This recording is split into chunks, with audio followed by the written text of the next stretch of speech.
এই সভার সম্মাননীয় সভাপতি, आज सम्मान प्राप्त होता दुई प्राज्ञ विज्ञ कवि तथा गुरु दुईजन इस सभा को महिमान्वित करिथिबा महिमामान समस्त व्यक्तित्व आपण मान को ठीक है शुभुची को आपण मान को संबोधन करबा मो पाई एक दुर्लभ आभार माध्यरु कही रखे एठी के आसिला बेले को मो भितरे एक उत्पादन आज मत लगुच कौटी मु केन्दुझर सीमांतरे ना सीमांतरे मु आनंदपुर मध्य भागर आनंदपुर उपखंडर आज बैतरणी रे बेपथु आज नभरे नेड़ेमा आज सर्वत्र सबुजिमा ही सबुजिमा तारी भितर जिते बड़े एटी पहुँचली मत पुणी से 95 मसीहा एक पारंपरिक कविता मोर मन पड़ूला ताको आपण माने अनेक थर शुणी थे तथापि मु भावुची आवृत्ति करदेवा खूब शोभनीय हम तमको मोरा तमे थरे केन्दुझर निश्चय आसब शीत जेबे छाड़ी ग्रीष्म आसुब गछ सबू पत्र झड़ा नुआ पत्र मंद देखुब तुमे थरे केन्दुझर निश्चय आसब आपण सामग्रिक भाव में केन्दुझर को ये आनंदपुर को नहीं पारती वर्षा दिन आसीगला तमको मोरा तमे थरे आनंदपुर निश्चय आसब वर्षा जेबे आसुब बादल उत्तरी पहाड़र चूड़ा चुमुब तमे थरे आनंदपुर निश्चय आसब हाँ तमको मोरा तमे थरे आनंदपुर निश्चय आसब जेबे मकर नाच चली नाचुलीर पादे अलतार गारो लागी जेबे मादलर शब्द शुभुब तमे थरे आनंदपुर निश्चय आसब ए केन्दुझर आनंदपुर सामग्रिक स्वातंत्र्य को मुझे कवितार प्रकाश करी 95 मसीह मुझे से सब कहवा चाहे मुझे कहवा चाहे प्रथमे तो कहबी ग्रहण करुची आपण ये उछुड़ा स्नेहर उत्तरीय आपण मानव मर्यादार मानपत्र ए प्रमाण पत्र एवं ग्रहण करुची आपण मान स्नेह बाध्य सब किंतु प्रत्युत्तर कौन कह जाई पारे कविता कविता विषय रे किछि कथा ना गुरु परंपरा ना आज कविता बाबद रे नहीं मो जीवन मु एतक कहबी प्रतापंतु जे आपण मान कविता शुणुले कहीं कहीं बराद देला पड़ी लिखुले आपण माने श्रद्धाप्रभुत भाव में लिखु जिते बड़े आसूची लिखु जदि दरकार पड़ा से भली कविताटे कौटी ताकू पुणी ग्रंथावली खोजतु केबे लिखी किए कविता कारण कविता किए किए तो कहते प्राणर भाषा से कथा छाड़ी दिंतु मु खाली एतक जानी जो कविता पढ़ी लोके हसिले ना रसिले ना रुसिले ना सुख दुखरे दीपद भासिले नहीं से कविता ना ऑफिस अदालतर खाता खतियान कहले आपण ताकू तो अति कम क्या पाखे जड़े मन पकड़ा दरकार जदि आम बहुत समय कविता को नहीं अनेक संज्ञा बाटी बसीचु कविता को किए किए सब अनेक युव बंधु कविता लिखला बेले कौन से सुंदरी तरुणीर त्वचा आउ चिक्कण त्वचा आउ उच्च कुच्च वर्णना करी सतरे कौन सौंदर्य केवल सुंदरी तरुणीर त्वचारे कुच्चरे अच्छे भिखारी पेठर ज्वालार ना बेकार चाकरी अन्वेषण ना आज कौन बार्धक्य मो शिथिल चर्मरे ना मरी जाऊा लोकर आत्म चित्कार ना भांगी जाऊा घर वृद्ध लोकर चित्कार ना कांद कांद आखिरे ना आम ताकू कौ दिन प्रकाश करवा आम ताकू प्रकाश करने साहित्य सब बेले मुझे चिंता करुली गोटे स्थितावस्था को प्रश्न करने को आम साहित्य कहू आप अनेक आगु पढ़ी थे अवलोकरा कहानी कहतु अवलोकरा कौन थिला गोटे मूर्ख निरक्षर पचारुची गुरुजी को वृद्ध को सब जहाँ देखुची तारी उपरे प्रश्नटे करुची किंतु आम प्रश्न करवा भूली गलुणी जिते बड़े प्रश्न कर विश्वास कर दिया ना ताको अंधविश्वास हो जाए तेणु अंततः ये अंधविश्वास मुकुड़ा साहित्यर आवश्यकता आम भीतर रही आम किंतु अनेक कथा हरई सारे अनेक कथा मुझे दिन कुशलेश्वर आंचलिक महाविद्यालय कहते जे आम पाखे फाउंटेन कलमटे ना आम पाखे एवं टाइप राइटरटे ना आम पाखे ग्रामोफोन रेकर्डटे ना ये तो वस्तु निज हृदय भीतर टी उमकी देखिले आपण भीतर कल्पना अच्छे ଆପଣଙ୍କ ଭିତରେ କୌତୁହଳ ଅଛି, ଆପଣଙ୍କ ଭିତରେ ଭାବ ପ୍ରବଣତା ଅଛି। ମୁଁ ତ ଖୋଜି ପାରୁନି ଆଉ କାହା ଭିତରେ। ଯୋଉ ଲୋକ ଭିତରେ କୌତୁହଳ, ତାକୁ ପଚାରିବେ ତୋର କୌତୁହଳ ନାହିଁ, ସେ ହଠାତ୍ ମୋବାଇଲ ଖୋଜି ଇଣ୍ଟରନେଟରୁ ମାରିଦେଇକି ଦେଖେଇଦେବ କ'ଣ ପଚାରୁଛୁ ପଚାର, ସବୁ କହିଦେବି। କାରଣ ଆମର ଆଉ ଭ୍ରମ ନାହିଁ, ତାର କାରଣ ହାତରେ ମୋବାଇଲ ଅଛି। ଆମର ଆଉ ଭାବ ନାହିଁ, କାରଣ ଆମ ଟିଭିର ସିରିଏଲ ଅଛି। ଆମେ ସେଇଥିରେ ସବୁ ଭାବକୁ ଛାଡ଼ି ଦେଇ ଆସିଛୁ। ଆପଣ ଚିନ୍ତା କରନ୍ତୁ, କୌତୁହଳ ନଥିବା ଗୋଟେ ସମାଜରେ ଆମେ ବଞ୍ଚୁଛୁ। ଆମ ଛୁଆଙ୍କୁ ପଚାରନ୍ତୁ, ବାବା ତୋର କୌତୁହଳ ଅଛି? ଖୁବ୍ କମ୍, ହଁ ଏ ଶତକଡ଼ା 1% ଛୁଆ କହିପାରନ୍ତି ହଁ ମୋ ଭିତରେ ଗୋଟାଏ କୌତୁହଳ ବଞ୍ଚିଛି। କିନ୍ତୁ କୌତୁହଳ ଥିବା ଲୋକକୁ ଆଜିକାଲି କହିଲେଣି, ଗୋଟେ ସିଡନୀ ପୋର୍ଟର ମ୍ୟାଗାଜିନ୍ ଆପଣ କାହା କାହା ଦୃଷ୍ଟିରେ ପଡ଼ିଥିବ, ଇଣ୍ଟରନେଟ୍ ୟୁଜ୍ ଡିଜିଟାଲ ଆରମ୍ଭ ହେଇଗଲାଣି। ଲୋକମାନେ ଇଣ୍ଟରନେଟକୁ ଏତେ ମାତ୍ରାରେ ବ୍ୟବହାର କରୁଛନ୍ତି ଯେ ଡିଜିଟାଲ ଆରମ୍ଭ କଲେଣି। ଆପଣ ନିଜକୁ ପଚାରୁନାହାନ୍ତି, ପାର୍ଲାଟେ ଶୁଣୁଥିବେ, ୟୁଟ୍ୟୁବରେ କୌଣସି ଗୋଟେ ଯଦି ଭିଡ଼ିଓ ଦେଖୁଥିବେ, ଘରୁ ହଠାତ୍ ଖାଇବାକୁ ଡାକିବେ, ଆପଣଙ୍କୁ ବିରକ୍ତ ଲାଗୁନି? ଏ ବିରକ୍ତି କୋଉଠୁ ଜାତ ହେଇଗଲା? ଆପଣ ଯୋଉମାନଙ୍କୁ ସବୁ ଇଣ୍ଟରନେଟରୁ ଓହରି ନେଇ ଯାଉଛି, ସେମାନେ ତ ହିଂସ୍ର ହଉଛନ୍ତି। ସେମାନଙ୍କ ଭିତରେ କୌତୁହଳ ତ ଚାଲିଗଲା, ହିଂସ୍ର ହେଇକି କାହାକୁ ମାରିଦେବାର ଦେଖାଗଲା। କୌତୁହଳ କଥା ଗଲା, କଳ୍ପନା କଥା ଭାବିଲେ ଛୋଟ ଛୁଆଙ୍କୁ ଆମେ କଳ୍ପନା ଅନୁରାଗୀ କରାଇଛନ୍ତି। ଛୋଟ ଛୁଆ ସ୍କୁଲକୁ ଆସିଲା ବେଳେ କେବେ ପ୍ରଜାପତି ପଛରେ ଦୌଡ଼ିଥିବା ଆପଣ ଦେଖିଛନ୍ତି? କେବେ ଦେଖିଛନ୍ତି ଯେ ଗୋଟେ ପିମ୍ପୁଡ଼ି କେମିତି ପତ୍ରରେ ଭାସି ଭାସି ଯାଉଛି, ସେ ଚାହିଁଥିବ 10ଟାରୁ 10:30 ହେଇଯାଇଥିବ ତା ସ୍କୁଲ ଯିବା? ଆପଣ ଆଶ୍ଚର୍ଯ୍ୟ ହେବେ। ଏବେ ତ କିଏ କହୁଥିଲେ, ଜଣେ ଅମାବାସ୍ୟାର ଚନ୍ଦ୍ରକାନ୍ଥ ଗୋବିନ୍ଦ ଦାସଙ୍କୁ ତାଙ୍କ ଗୃହ ଶିକ୍ଷକ କୃଷ୍ଣ ମହାପାତ୍ର କ'ଣ କହିଥିଲେ ଜାଣନ୍ତି? ହଠାତ୍ ଗୋଟେ ଦିନ ହାତ ଧରି ତାଙ୍କ ଛାତ ଉପରକୁ ନେଇଗଲେ, କହିଲେ ଶୁଣ, ଟେଷ୍ଟ ପେପର ଖସି ଦେଲେ ତୁ ଫାର୍ଷ୍ଟ କ୍ଲାସ୍ ପାଇଯିବୁ। ବାପା ଜହ୍ନକୁ ଯଦି ନ ଚାହିଁବୁ ନା ମଣିଷ ହେଇପାରିବୁନି। ଟିକେ ଜହ୍ନକୁ ଚାହା, ଆକାଶକୁ ଚାହା, ଅନ୍ଧାରକୁ ଚାହା, ତାରାକୁ ଚାହା। ମୁଁ ଏଇଠି ଗୋଟେ ଛୋଟ କଥା ମୋର ମନେ ପଡୁଛି କହିବା ପାଇଁ। ଗୋଟେ ଛୋଟ ଛୁଆ ପ୍ରତ୍ୟେକ ଦିନ ସ୍କୁଲ ଯିବାରେ ବିଳମ୍ବ କରେ। ହଠାତ୍ ଦିନେ ତା ବାପାଙ୍କୁ ଗୋଟେ ଚିଠି ଲେଖିଛନ୍ତି ସେ ସ୍କୁଲର ଦିଦି, ଯେ ତୋ ବାପାଙ୍କୁ ନେଇ ଆସିବୁ। ବାପା ପହଞ୍ଚି ଯାଇଛନ୍ତି, ପଚାରୁଛନ୍ତି କ'ଣ ହେଲା ଅଭିଯୋଗ ମୋ ଛୁଆ ନାଁରେ? ନା ଆପଣଙ୍କ ଛୁଆ ସବୁଦିନେ 15 ମିନିଟ୍ ଅଧଘଣ୍ଟେ ବାଟରେ ଆସୁଛି। ଇଏ ପ୍ରଧାନ୍ୟ ହେଇଯାଇଛନ୍ତି, ଭାବିଛନ୍ତି କୁଆଡ଼େ ଯାଉଛି ମୋ ଛୁଆ ଦେଖିବି। ଚତୁର୍ଥ ପଞ୍ଚମ ପଢୁଛି, କ'ଣ କରୁଛି ସିଏ? ତା ପରଦିନ ତା ପଛେ ପଛେ ଯାଇଛନ୍ତି। ଛୁଆ ବାଟରେ ଗୋରୁ ହୁଦା ଯାଉଛନ୍ତି, ଗୋରୁ ହୁଦାର ଧୂଳିକି ପିଇ ଆନନ୍ଦ ଉନ୍ମତ୍ତ ହେଇକି ସେ କୃଷ୍ଣ ରୂପରେ ଡେଉଁଛି। ପୁଣି କିଛି ବାଟ ଯାଇଛି, ନଦୀରେ ଭାସୁଛି ଗୋଟେ ପତ୍ର ଉପରେ ଗୋଟେ ପୋକଟେ, ତାକୁ ଦେଖୁଛି କୁଆଡେ କୁଆଡେ ଭାସି ଭାସି ଯାଉଛି ରେ, ତାକୁ ଆରପଟକୁ ପାର କରିଦେଉଛି। ସେପଟରେ ଦେଖିଛି ଫୁଲରେ ବସିଛି ପ୍ରଜାପତି, ତାକୁ ଅନୁଧାବନ କରିଛି ଏବଂ ଇଏ ଯାଇକି ପଚାରିଛନ୍ତି, ଦିଦି ଆପଣ ଟିକେ ପାର୍ଟି କରନ୍ତୁ, ମୋ ଛୁଆଟା ନଷ୍ଟ ହେଇଗଲାଣି। ଦିଦି ଜଣକ କହୁଛନ୍ତି, ଆଜ୍ଞା ଛୁଆ ନଷ୍ଟ ହେଇନି, ଆପଣ ନଷ୍ଟ ହେଇଗଲେଣି। ଏ ଛୁଆର କଳ୍ପନା ଏତେ ଦେଖଣ, ତାକୁ ଛାଡି ଦିଅନ୍ତୁ। ସବୁ ଖାଲି ପାଠ ପଢିଲେ ହେଇଯାଏନି, ତା ଭିତରେ ହୃଦୟକୁ ଜାଗ୍ରତ କରିବା ପାଇଁ ଗୋଟେ କଳ୍ପନାର ଜାଗରଣ ଦରକାର, ଯାହା ବି ଶିକ୍ଷାର ଆବଶ୍ୟକତା। ଆମେ କରୁନା, ଆମେ କେହି ବି କରୁନି। ଆପଣ ଆଜିକାଲି ଏତେ ଏତେ ଏତେ ଭର୍ତ୍ତି ତା ଭିତରେ, ମୁଁ ତ କହେ ଅଭିପ୍ସ ଭର୍ତ୍ତି ଗୋଟାଏ ବିରାଟ ବେଗକୁ ତା କାନ୍ଧରେ ପକେଇ ଦେଇକି ଆମେ କହୁଛୁ ଯା ବାପା 90, 95, 97, 100 ରଖିକା। ଯଦି ହାରିଯିବୁ ତୁ ଗୋଟାଏ ଅକୃତ କାର୍ଯ୍ୟ ହେଇଯିବା ଛାତ୍ର ହେଇଗଲୁ। ଯା, ଆମେ କେବେ କହିନୁ ତୁ ଯା ସ୍କୁଲକୁ। ବାଟରେ କେତେ ଜଣଙ୍କୁ ସାହାଯ୍ୟ କରୁଛୁ ଆସିକି ମତେ କହିବୁ। ତୁ ଯା ସ୍କୁଲକୁ, କେତେ ତ ହୃଦୟକୁ ଆନ୍ଦୋଳିତ କରିକି ଆସିଛୁ ମତେ କହିବୁ। ମୁଁ ସେଇ ଛୁଆ ଆଜ୍ଞା, 5ମ ଶ୍ରେଣୀରେ ଅନ୍ଧରାତିର ସୂର୍ଯ୍ୟ ପଡିବା ପରେ ଆଜି ଯାଏ କେବେ ବି ଆମିଷ ଖାଇନି। ମୁଁ ମହାପାତ୍ର ନୀଳମଣି ସାହୁଙ୍କ ପାଦକୁ ଧରି କହିଥିଲି, ଆଜ୍ଞା ମୋ ଜୀବନ ତମାମ ଆମିଷ ଛଡେଇ ଦେଲେ ଆପଣ। କହିଲେ କେମିତି ରେ ବାବୁ? ମୁଁ କହିଲି ଆପଣଙ୍କ ଅନ୍ଧରାତିର ସୂର୍ଯ୍ୟ ପଡିଥିଲେ ସେ ବାଦୁଡିର କିଚିରି ମିଚିରି ଶବ୍ଦ ଶୁଣିବା ପରେ ମୁଁ କେବେ ବି ଖାଇପାରିଲିନି ଆଜ୍ଞା। ଖାସି ଦିଟାର ଆଖି ଦେଖାଗଲା। ଆମ କଳ୍ପନା କେତେ ରୁଗ୍ଣ ହେଇଯାଉଛି ଦେଖନ୍ତୁ। ଆମେ ଯଦି କଳ୍ପନାକୁ ରୁଗ୍ଣ କରିଦେବା ସାହିତ୍ୟ ଆସିବ କୋଉଠୁ?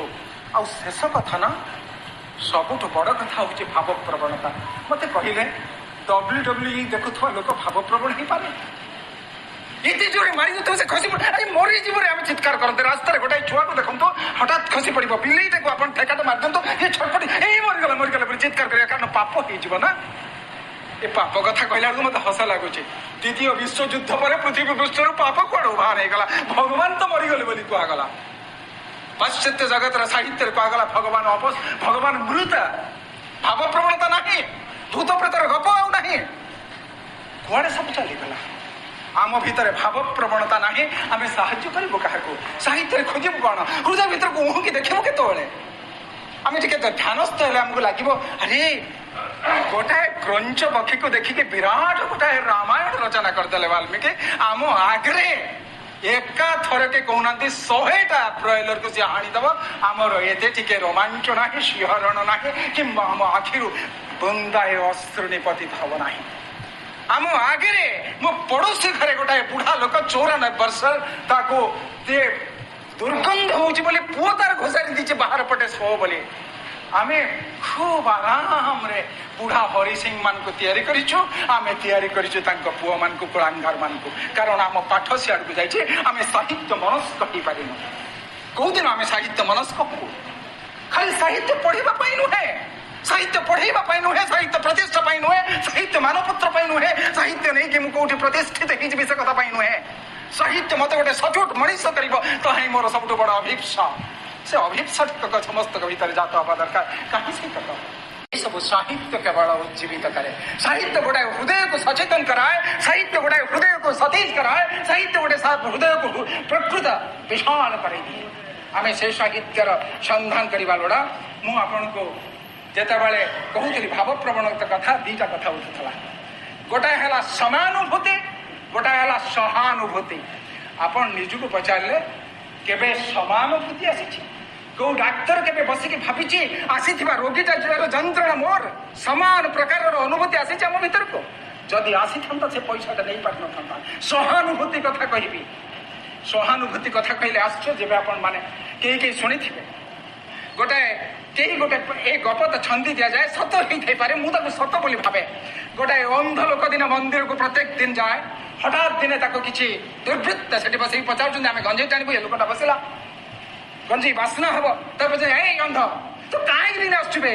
तू कौन जगन्नाथ देखी पार्थ ना ठाकुर देखी पार्थ से कांदी कांदी फेरुची बाटे जड़े बाबा पचार अरे बाबा कौन पाई कांदुचु आज्ञा मत से पिला गुड़ा कहते तू अंधटा कौन पाई जगन्नाथ तो देखी पार आसु कहीं कहले तू काली जीवु से पचारे कहबो आज्ञा जगन्नाथ को सीना देखी पारे जगन्नाथ मत देखुं ना मुझे सामने बसवा आसी आमे जदि यही तक चिंता करते जे मु जहा करुची मु अंध भाव करुचे बिचारा चकाडोला मत तो देखुची मु टिके मो काम सचोट हो जाए मु टिके हृदयवान हो जाए अपन सार कौटी बंद कर कारण ये गोटे रोग अच्छी रोगटा है मो बापा मो जन्म पूर्व पाला करते मो विजय सार आगे कहती जो बुढ़ा हो गले से पाला छाड़ दी आम घर किए जन आसला पचारा नना तुम पुआ ना गोलोक कहीं दे मो बापा गोलोक ना कहीं दे गप गप समुदाय रामायणटा से दिन गपिदेले आमे सब अध्यापक चाकरी करूँ रिटायर्ड कर स्टॉप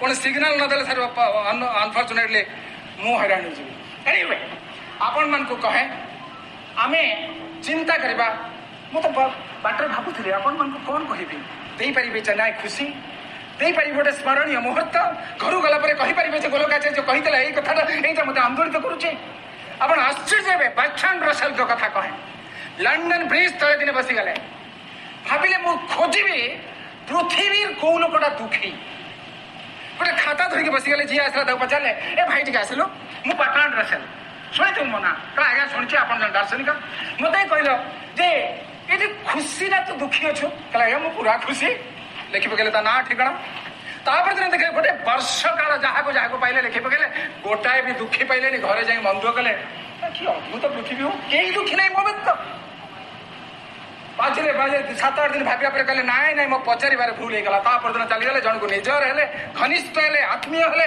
बहुत समय पर पचारे तू पूरा सुखी ना भाई रे मो तो दुखी ना खोजा आरंभ कले वर्ष जाक गोटाए भी सुखी पाइले नहीं यही समाज रे आमे बंचते एते जदि अनुध्यान करिवे ना कई सुखी दिसबे नहीं सब दुखी दिसबे बर्ट्रांड रसेल तेणु कहले किए दुखी जी पापी पापी किए जी खासी काटे से पापी नुहे खासी काटिकी जी अनुताप करे से पापी आज्ञा खासी काटुवा कौन से पापी नुहे आपण दिने मारी दिंतु आपण हो पापी कारण अनुताप दिन मान आपण खाई पारे ना द्वितीय दुखी किए जी निजुक बहुत भल पाए इतने भल पाइब जे सी भाव मु जहा करुची ठीक कौन हम तापर पृथ्वी जाक खोज मत भल पा कहीं पाइबे आज्ञा सभा से दुखी हो तृतीय दुखी से हूँ मेघाल मानी जी गोटा क्षमता पछरे दौड़े कहतु एमाने साहित्य करें साहित्य किए कर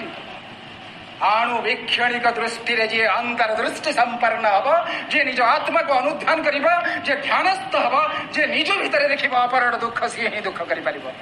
କାଲି ଗୋଟେ ଛୋଟିଆ ଗପ ଦେଖୁଥିଲି। ଜାପାନରେ ଗୋଟେ ଛୁଆ ହଠାତ୍ ଫେରି ଆସିଛି ଘରକୁ, ଭାରତୀୟ ଫ୍ୟାମିଲିଟେ। ଆମ ଭାରତୀୟ ଜଣେ ବସିଛନ୍ତି, ସେ ଆସି ତା ମା କହୁଛି, ମାମା କଣ ହେଲା? ଆଜି ସ୍କୁଲରେ ବହୁତ ଅସୁବିଧା ହେଲା। ଆରେ କଣ ହେଲା ତୋର? ମାମା ଜାଣିଛୁ, ଆମ ସାର୍ ଯିଏ କ୍ଲାସର, ସେ କହିଲେ ଗୋଟେ ଡ୍ରଇଂ ଚିତ୍ର କାଟିବାକୁ। ହଁ କଣ ହେଲା?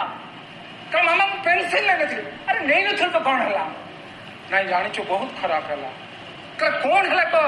ନା ସାର୍ ମୋ ପାଖକୁ ଧୀରେ ଧୀରେ ଆସିକି କହିଲେ, ମାରେ ମୋର ଭୁଲ ହେଇଯାଇଛି, ମୁଁ ବୋଧେ ତତେ ଠିକରେ ଜଣେଇ ଦେଇନଥିଲି ଯେ ପେନସିଲ ଆଣିବା ପାଇଁ।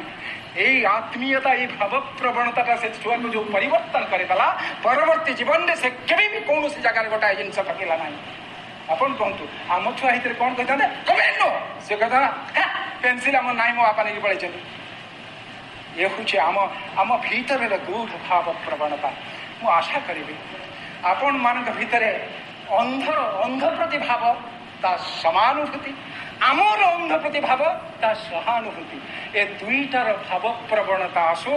ସାହିତ୍ୟ ଉଜ୍ଜୀବିତ ହଉ, ସାହିତ୍ୟ ସଶକ୍ତ ହେଇ ଗୋଟାଏ ଅଙ୍କୁରୋଦ୍ଗମ ଘଟୁତା ଆପଣଙ୍କ ଅନ୍ତର ଭିତରେ। ଆପଣ ଯଦି ନ କହିପାରିଲେ, ସାହିତ୍ୟ ପାଇଁ ଶବ୍ଦ ପାଇଲେନି, ତାହେଲେ ଜାଣନ୍ତୁ, ଘୋଡ଼ାରୁ ପଡ଼ିବା ଭେଳର ମୁଖଭଙ୍ଗୀ ରଜା ପୁଅର ସମାନ ମୋ ସହିତ। ମୁଁ ଯେମିତି ଲେଖିଲେ ବି ସାହିତ୍ୟ ହବ। ଭଲ ଶବ୍ଦ ଥାଇପାରେ, ନଥାଇପାରେ। ହୁଏତ ଆପଣ ଦେଖନ୍ତୁ, କୌଣସି ଜାଗାରେ ଅପର୍ଣ୍ଣ ଦେବୀ ଲେଖିଥିଲେ, ଆରେ ତୁଟିଲା ସଂଶୟ ଜାଣିଲି ନିଶ୍ଚୟ, ଯୋଉ ପଦ ଲେଖିଛନ୍ତି ବିଲ୍ବ ମଙ୍ଗଳ ଜାଗାରେ, ଯେ ସତରେ ଯେମିତି ସୌନ୍ଦର୍ଯ୍ୟ, ଆମେ ଖାଲି କହିଦେଲେ। ଏ କଥାକୁ ଯଦି ଚିନ୍ତା କରିବେ, ମୁଁ ଭାବୁଛି ଆପଣଙ୍କ ହୃଦୟ ଅତି ପଲ୍ଲବିତ ହବା ପାଇଁ ଗୋଟାଏ ଗୋଟେ ସାହିତ୍ୟ ତରୁର ପଲ୍ଲବନ ପାଇଁ ଉତ୍କୃଷ୍ଟ ପୃଷ୍ଠଭୂମି ପାଇଯିବ। ଆଉ ଏକଥା ଜାଣିଥାନ୍ତୁ, କୌଣସି ମସୃଣ ଶଙ୍ଖ ମଲମଲ ଚଟାଣ ଉପରେ ପଦ୍ମ ଫୁଟିନି, ଫୁଟିଛି ତା ପଙ୍କ ଭିତରେ ଫୁଟିଛି ଆପଣଙ୍କ ହୃଦୟ ଭିତରର ଆବିଳତାକୁ। ଆପଣ ଯେତେବେଳେ ଉହୁଙ୍କି ଦେଖିବେ, ଅଣୁବୀକ୍ଷଣିକ ନଜରରେ ଦେଖିବେ, ସେତେବେଳେ ଯେଉଁ ସାହିତ୍ୟ ଜନ୍ମ ହବ, ତା ପାଇଁ ଶବ୍ଦ ନଥାଇପାରେ, କିନ୍ତୁ ତାର ଭାବ ହିଁ ଏ ପୃଥିବୀକୁ ପରିବର୍ତ୍ତିତ କରିପାରେ। ମୁଁ ଆଜି ବିଶେଷ କିଛି କହିବିନି, କାରଣ ଦୁର୍ଭାଗ୍ୟ ମୋର, ମୁଁ ସକାଳେ ପାଖାପାଖି 3ଟା ସାରି ଗୋଟେ ସଭାରେ ଥିଲି ଏବଂ ଜାଣିଛନ୍ତି ଏଇଭଳିଆ ଘରମାକ୍ତ ଅବସ୍ଥାରେ ନିଜେ ରୋଗାକ୍ରାନ୍ତ, ଏବଂ 3ଟା ପରେ ଏଠିକି ଆସି ଏଠି ରହିବା ପରେ ମୁଁ ଭାବୁଛି ପାଖାପାଖି 5-7 ପୃଷ୍ଠା ଭାବିଥିଲି, ମୁଁ ଭାବୁଛି ଗୋଟାଏ ପୃଷ୍ଠାରେ ବନ୍ଦ କରିଦେଉଛି। ପୁଣି ଥରେ ଦେଖା ହେଲେ କଥା ହେବା। ଏବଂ ଶେଷରେ ଏତିକି କହିବି, ମୋର ଅନେକ ସମୟରେ ମନେ ପଡ଼େ ଲାବଣ୍ୟମ୍ ଅଷ୍ଟପାତ୍ରମ୍ ଶ୍ରୀ ଜଗତବସି ତିଳକମ୍ ଯୋଉ ମନ୍ତ୍ର ଅଛି। ବଢି ଦ୍ୱାର ମୁହଁରେ ବାମନ ବେଶରେ ପହଞ୍ଚି ଯାଇଛନ୍ତି ଏବଂ ସାମବେଦ ଗାୟନ କରୁଛନ୍ତି। ଏ ମୋ ବାପା ବୋଲନ୍ତି ତାକୁ। ମୁଁ ଭାରି ଦିନେ ପଚାରିଲି, ବାପା ଏଇଟା କାହିଁକି ବୋଲଛ? ଆରେ 3 ପଦେ ଭୂଇଁ ମାଗିଛନ୍ତି ଏବଂ ସେଥିରେ ପରାହତ ହେଇଯାଇଛି, ବଢି ଜୀବନ ଚାଲି ଯାଇଛି। ମାନେ ବାପା ଏକାଥରେ ଭଗବାନ କଣ ପାଇଁ ମାଗିଲେନି? ଗୋଟେ ତ ଜୀବନଟା ଦେ, ବଳି ତ ଦେଇଥାନ୍ତା। କହିଲେ, ମୂର୍ଖ, ସେଥିରେ ତୁ ଆନ୍ଦୋଳିତ ହେଇନଥାନ୍ତୁ। ମୁଁ ଆନ୍ଦୋଳିତ ହୁଏ କି ନ ହୁଏ, ଆପଣ ମତେ ଯଦି କେବେ ଦେଖାହବ, କୋଉଠି ବି ଦେଖାହବ, ରାସ୍ତାରେ 3 ପାଦ ଭୂମି ନ ବାକି 1 ପାଦ କହିଲେ ବି ଆମେ ସବୁ ଗପିବା, ସାହିତ୍ୟ କଥା ଗପିବା। ଏମିତି ମଞ୍ଚ ଉପର ପାଇଁ ବୋଧହୁଏ ମୁଁ ଫିଟ୍ ନୁହେଁ। ତାର କାରଣ ମୋ ଅସୁସ୍ଥତା। ତଥାପି ଆପଣମାନଙ୍କୁ ସାଧୁବାଦ ଜଣାଉଛି। ଆପଣମାନେ ନିର୍ମଳ ଭାବରେ କିଛି ସମୟ ମୋ କଥାକୁ ଶୁଣିଲେ। ମୁଁ ଆଶା କରୁଛି ଆପଣ ଭିତରେ ଜାଗ୍ରତ ହେବା ଉଚିତ ସାହିତ୍ୟ, ସମବେଦନାର ସାହିତ୍ୟ, ସାମାଜିକତାର ସାହିତ୍ୟ, ଯାହା କାଲି ସକାଳକୁ ଗୋଟାଏ ନୂତନ ସୂର୍ଯ୍ୟ ଆଣିବା ପାଇଁ, ନୂଆ ସୂର୍ଯ୍ୟ ଆଣିବା ପାଇଁ ପ୍ରଚେଷ୍ଟା କରିବ। ସେଇତକ ପାଇଁ ଅପେକ୍ଷା କରୁଛି। ନମସ୍କାର।